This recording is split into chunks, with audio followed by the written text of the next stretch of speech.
Eu studiam chirurgia pediatrică și vedeam câți copii n-au șansa să se nască întregi, efectiv întregi. Doar întregi. Și nu știu de câte ori am mulțumit lui Dumnezeu că am născut întreg. Da, da. Am o întrebare. Da, cum să nu? Da. În primul rând, o apreciere. De obicei, când vine un invitat, îmi place mai mult să-l contrazic așa, să intru în dispută. Vreau să vă spun că sunteți primul invitat cu care nu intru în dispută și vreau să vă apreciez pentru faptul că eram supărat mai devreme și când ați intrat în televiziune, ați intrat cu un zâmbet și cu ce mai faceți? Bravo, Anca. Extraordinar. Deci vă spun, automat parcă mi s-a ridicat un pic așa sprâncenul și... Ai mai zâmbit. Un motiv pentru a zâmbi. Am o întrebare.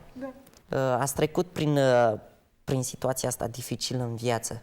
Dacă n-ați fi trecut, credeți că ați fi schimbat lumea mai mult decât ați făcut-o prin faptul că ați trecut pe aici? Adică astăzi sunteți un exemplu pentru oamenii care poate se luptă și suferă. Știam aseară interviul de la Eva. Am apărut și eu în sfârșit în revistele astea, că eu eram tot timpul aia care apare la 2 noaptea pentru pensionari. Da, cu muzică grea. Da, cu muzică elitistă, nene. Da, Aia cu jazzul, nebuna cu jazzul. În sfârșit s-a îndurat Dumnezeu de mi-a trimis să mi-a spart karma asta. Da. Așa, când a considerat el că trebuie să-mi spargă această karmă. Da? Bun. Ca să dea gloria când a venit și înțelepciunea. Adică a dat întâi înțelepciunea și pe aia a dat gloria. N-a dat gloria E bine spus chestia asta. Că dacă dă gloria întâi înțelepciune, l-ai pierdut pe ăla. L-ai ucis. Vrei să omori un om? Dă-i glorie când e prost. Când încă nu-i copt. Și l-ai ucis. Și că îl iubești, nu, l-ai ucis. Și atunci m-a înțelepțit de... A ieșit părul mi-a albit de așa și atunci a zis Aca asta vin, mama asta merită să-i dăm, să-i dăm mai departe. Nu mi-a dat gloria conform harului care este imens. Căci dacă spuneam harul ăsta e așa de mare, Doamne, dar de ce nu-mi dai și gloria care e conform harului imens? De ce mă ții așa, așa, de ce mă fierb și mă chinui? S-a considerat că eram încă necoptă, nu eram încă înțeleaptă. Și atunci m-a trecut pe ea când a văzut că merit încrederea Universului, mi s-a dat firesc ceea ce acum apare așa. Vai, dar de unde ați apărut? Vai, dar de ce se vorbește media? Pentru media, după vine de 2 lei. Media, vai, m-am descoperit. Zic, păi, nici nu știți ce faceți. Nici Casa de Discuri, habar n-are ce face. Tom știe ce face, că Tom este și ăsta un arhanghel. După 15 discuri înregistrate, cred că poate mai mult de deci 15. Nimeni nu știe ce face. Nici măcar eu nu știu ce mi se întâmplă și nici nu trebuie să știu. Nu trebuie să fiu conștient de ce mi se întâmplă. Pentru că este lucrare prea mare. E prea mare lucrare. Da, e prea mare lucrare. Trebuie să o iau ca și copilul ăla mic și prost, să o iau așa, curat. În încredere, da. Pe încredere. Și să nu cumva, că acum Dumnezeu s-a asigurat cu mine. A zis asta, băi, asta ori îi dăm un cent, ori îi dăm 10 miliarde de euro, uite așa în față trântite, asta se uită și zice, asta. Ce dacă? Da, pentru mine nu mai și știe, și se știe chestia asta. Și atunci ei cu mine s-au asigurat. Bă, pe asta am salvat-o. Dați-nene tot! Dați-nene tot. Atunci eu mai sunt ce mai sunt, că mă uit în trup și mă bat pe mine și zic ce cauți femeie în trupul ăsta? Ce cauți? Că nici femeie nu mai sunt. Deci nu mă mai consider femeie în... Da, în sensul acela erotic sau... Mamă, sufletul. Eu cel mai bine discut cu bărbații, pentru că sunt straight. Am devenit altceva. Aș dori să pot să schimb trupul, să ne schimbăm trupul conform evoluției noastre interioare. Să ne schimbe trupul de la an la an. Da, dar ar fi un pic prea ușor, pentru că din ceea ce se întâmplă înăuntru tău, poate unul s-ar transforma în monstru. Aș vrea să am 50 de mâini. 50 de mâini care să fac 50 de guri. Da, pentru că am atâta de treabă de făcut că nu mai ajung. Aș vrea să zbor. Că trebuie să fac scările și am treabă de făcut atâta și zic, trupule, mișcă-te, vorbesc cu mine, hai fată, hai. Limita trupului mă disperă. Vreau să fac mult mai multe lucruri. Și atunci, de ce vei? Limite în care ne zbatem și... Nu le putem depăși. Da, este însă știți cum e, învingători cei care reușesc să facă treabă bună cu materialul pe care îl au. Da, dar vorbim de yogin și atunci vorbim de altceva, vorbim de Minareva care și-a luat trupul cu el. Atunci mă refer, pur și simplu cu ce ai, cu asta lucrezi. Și eu mi-aș dori poate să am multe lucruri, însă este esențial. Nu în sensul averilor, în sensul ca ochii să poată să citească, și mi-aș plăcut să fost mai înalt sau să am capacitatea de a sta mai mult în loc să pot să dorm 8 ore pe noapte. Sunt mai dificil la capitolul ăsta. Nu, sunt lucruri care țin într-adevăr de ființa mea și de fiziologia mea. Nu pot să muncesc cu ce am. Nu pot să aștept la nesfârșit ceva ce n-are să vină niciodată. Trebuie să muncesc cu ce am. Nu pot să spun când voi avea capacitatea de a învăța 9 ore legat, mă voi apuca de învățat. E un exercițiu. Da, asta e o aberație și dar poți să faci prin exercițiu. Adică poți să faci la viteză putem lucra. Asta e și ideea, să încerci să Asta te e, îmbunătățești cu ce, absolut clar. viteză, și cum se- Progresul, calitate. progresul ține foarte mult și de tine. Absolut. Pentru că nu ești limitat doar de ceea ce ai, dar ține foarte, foarte mult de nu cât te de mult limitezi. până... Nu poți să mergi niciodată mai departe decât unde îți propui să ajungi. N-ai cum să mergi mai departe. Anca Parden Right. și-a propus ca și ziua asta Right. să fie perfectă.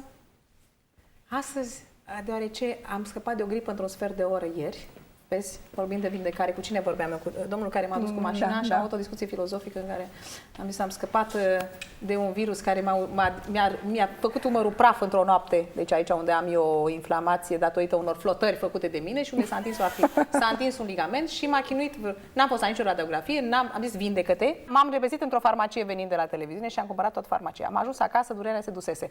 Dar am luat Toată ca să văd farmacia. eu ce mai face medicamentul, în plus de care am zis acum mă culc, a durat un sfert de oră, deoarece aveam o mare recepție la Clubul Cristal și N-ai putut să... bă, nici să mor, n-am timp. N-am timp, clar. Bun. se Deci fiecare zi poate fi perfectă pentru și pentru noi, cum e pentru tine. Da, Deci nu nu e- bine cum- dar și cum să- rău, nu bine și rău. Nu spui bine și rău. Căci dacă spui bine și rău, adică deja ți-ai format... Deci deja în momentul deci, în care... în contradicție, acest dualism creează opozanță. Opozanța înseamnă conflict, luptă, Distrugere, poate. la adică un moment rău. dat. Eu nu mai folosesc cuvântul boală, eu spun semn. Este un beneficiator de semn. S-a dat Și șansa totuși- să aibă, s-a dat un semn. Un Și semn. totuși trebuie să Da. realizăm că Sunteți acum mai fericită decât erați înainte. De Dacă întâmplare. vorbim Da. de starea mea Da, total acum infantilă sunteți pe fericită. care mi-o propun în fiecare dimineață, adică nu infantil în sensul infantil, ci Am de înțeles. fericirea a copilului. Uite, am Am primit papucii o- ăștia, a venit, că m-a făcut și eu cu stilistă, nene. N-am știut cum m-a făcut, eu am băgat pe Foarte gâtul frumos, stilistă. felicitări, Eu care felicitări. fac tot singură, tot îmi fac singură, Deci acum m-a trezit că am bravo, stilistă. Anca. Și e s-a dus dragă de ea, o frumoasă și o deșteaptă și am zis, mă, puiule, vezi dacă te găsești tu niște papuci care conformează cu fusta Cu asta de mi-am fusta făcut-o asta, te eu. rog, așa. A venit aseară, zic, măi, asta e culoarea. Da.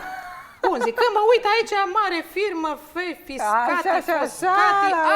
aoleu, zic, n-ați cam uitat pe firme. Costă dar nu mai are ceva important decât costă. Da. A venit femeia acasă, dai să văd. M-a făcut cu stilistă. Și în cazul ăsta am zis, mă uitam la ei și am zis, bă, copiii, mă, bă, voi, bine ați venit în familie, între ceilalți pantofi care nu sunt de firmă, bine ați venit aici. Le-ați făcut cunoștință, le-ați da. așa? Și ceva, voi sunteți prea frumos. Și m-am gândit cum eram eu copil. Și îmi cumpărea mama câte o pereche de pantofi mai mari, ca număr, bineînțeles, vreo două. Și dormeam o lună cu ei, nene. Dormeam o lună cu ei pe pernă să nu-i îmbrac. Să nu cumva. Cum poți, nene, să nu te bucuri? Dar te bucuri, Doamne, și de... Da, Nu știu de ce orice... să zic. Te poți bucura și de ploaie, nu? Dacă nu ești medium dependent și ar trebui să nu fii Așa, medium să nu fii dependent de pe da, Ți-am auzi, zis ce mi s-a Mihaela? întâmplat într-o televiziune în care eram la Nația Națiune, la Tudor Ionescu, Așa, da. Și mă întreabă ei cu fericirea, cu bucuria. Și eu zic, bă, Tudore, zic, bă, dacă eu întâlnesc, fii atent, o paietă pe drum, ea a venit tot și așa, o iau și o cos pe o rochie. Și în fața mea, zic, Pac. uite-o. I-a pe ea. venit să creadă că Da, există. am filmat-o, am arătat-o camerei și am pus-o în geantă. Uite, asta o cos pe rochie. Iar fiul meu cel mic, e de 26 de ani, Da, am băieți dar mari. e mai mic, Și așa am e. avut o discuție cu el la Varșovia în care mi-a spus, mamă, uite-te, noi am trecut prin toate împreună, și de aia și nu știu ce, și știm cum este, am văzut și Belgia, am văzut străinătate, am văzut tot, am suferit Lucrat lângă în tine, străinătate, ce? am chinuit. Uite, acum mi-am luat mașina care am vrut-o, uite-te, tu ești bine și totuși, mama, nu sunt fericit. Cum, mamă?